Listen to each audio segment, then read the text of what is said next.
আচ্ছা মা, তোমার কি আমাদের সেই ছোটবেলার কথাগুলো মনে আছে? আমরা যখন খুব ছোট ছিলাম, প্রতি সপ্তাহে আমাদের বাসায় অনেক অতিথি আসতো। তুমি অনেক রান্না করতে, সবাইকে খাওয়ানোর পর তুমি হাড্ডিটাও ঠিকঠাক মতো পেতে না। তারপরে তোমার চোখে মুখে কখনো কোনো দিনের জন্য বিরক্তি দেখিনি। আমরা অনেকগুলো ভাই বোন ছিলাম, অনেক ভাই বোন। আমরা কত আনন্দ করতাম, কত খেলতাম, কত দৌড়াদৌড়ি করতাম। আমাদের অনেক আত্মীয় স্বজনের চাকরিও ছিল না। কোথাও কোনো সুযোগ হলেই গ্রাম থেকে বাবা আত্মীয় স্বজনদেরকে ডেকে বাসায় রাখতেন, সুযোগ হলে একটা চাকরি দিয়ে দিতেন। অনেকেরই আছে খুব কম যোগ্যতা ছিল, বাবা সুপারিশ করে তাদের চাকরিটা দিয়ে দিতেন। তখন সবাই আসতো আমাদের বাড়িতে, মিষ্টি নিয়ে আসতো, জিলাপি নিয়ে আসতো, কত আনন্দ হয়েছে। দেখো মা, সময় কত দ্রুত চলে যায়। আজকে সময়ের ব্যবধানে তুমি অসুস্থ, বাবা অসুস্থ, আমাদের কোনো আত্মীয় কি নেই, একটা ফোন করে না, তোমাদের দেখতে আসে না।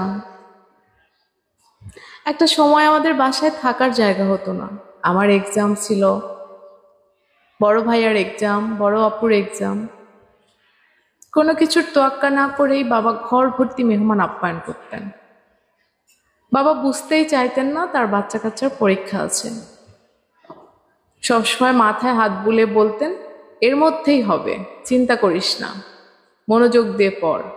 মাঝে মাঝে খুব বিরক্ত হতাম, এই এত মানুষের মধ্যে মনোযোগ দিয়ে পড়াশোনা করা যায়?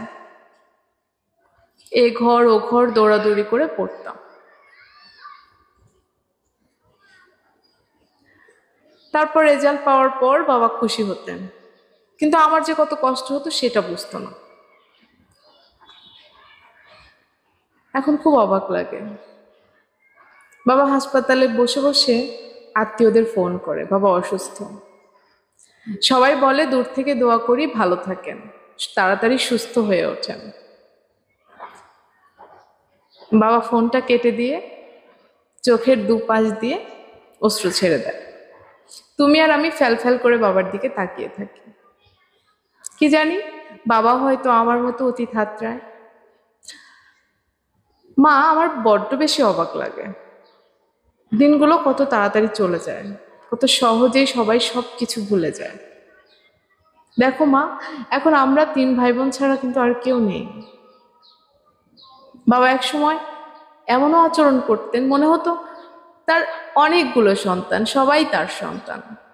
আমরা কোনো সময় বুঝতেই পারতাম না কোনটা আমার আপন ভাই আর কোনটা আমার চাচাতো ভাই।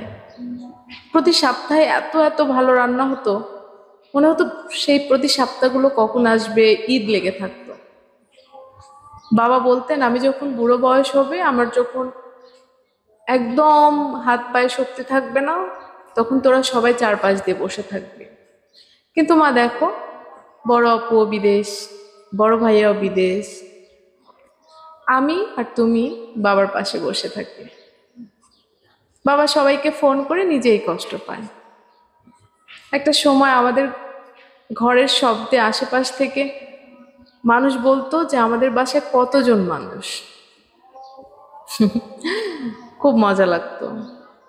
কিন্তু এখন দেখো মা, চারপাশে কত শব্দ, কিন্তু আমাদের বাড়িটাই সবচেয়ে নীরব। বাবা সবার জন্য কত কি করেছে।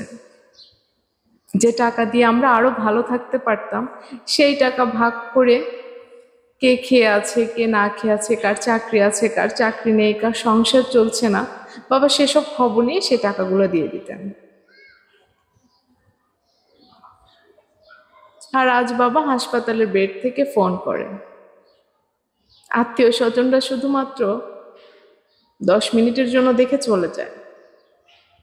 কেউ বলে না একটা রাত আমাদের কাছে থেকে আমাদের সাথে হই হুল্লোড় আর মজা করবে। সময় কত সহজেই চলে যায়, জীবনটা কত অদ্ভুত।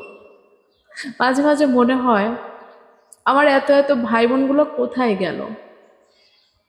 আমি কি শুধু অতীত হাতড়িয়ে বেড়াই, নাকি আমার সেই চাচাতো বোন ফুপাতো বোন তারা সবাই অতীত হাতড়ায়, নাকি তারা ভুলে গেছে আমি একাই মনে রেখেছি? খুব অদ্ভুত লাগে মা, ভীষণ অদ্ভুত লাগে। সময় কত দ্রুত বদলে যায়, শুধু নিজেকেই বদলাতে পারি না। আর তাই মাঝে মাঝে অতীত মনে পড়ে খুব খারাপ লাগে।